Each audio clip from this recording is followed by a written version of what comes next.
आहे महाराष्ट्रातील महाविकास आघाडीच्या नेत्याची खरंच मला आता क्यू यायला लागली। आज बघा, देशाचे पंतप्रधान नरेंद्रजी मोदी जळगावमध्ये या राज्यातील महिलांना लखपती बनवण्यासाठी, त्यांच्या आर्थिक स्वावलंबनाला हातभार लावण्यासाठी, त्यांची प्रतिष्ठा वाढवण्यासाठी येत आहेत। खरं तर स्वाभिमानाची गोष्ट आहे।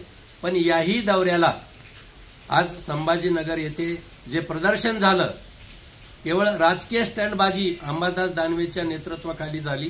ही केवळ प्रसिद्धीचा भाग मानावा लागेल। राजकारण असं नसतं। सामाजिक प्रश्नावर किमान राजकारण करायला नाही पाहिजे।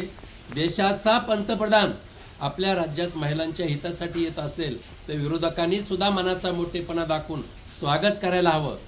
मात्र अंबादास दानवेंनी केवळ स्टंटबाजी, आपण दिवसातून एकदा माध्यमावर झळकलो तर आपण राजकारणात जिवंत राहू, अशा प्रकारचं मत महाविकास आघाडीच्या नेत्याचं झालं की काय, असं माझं म्हणणं आहे।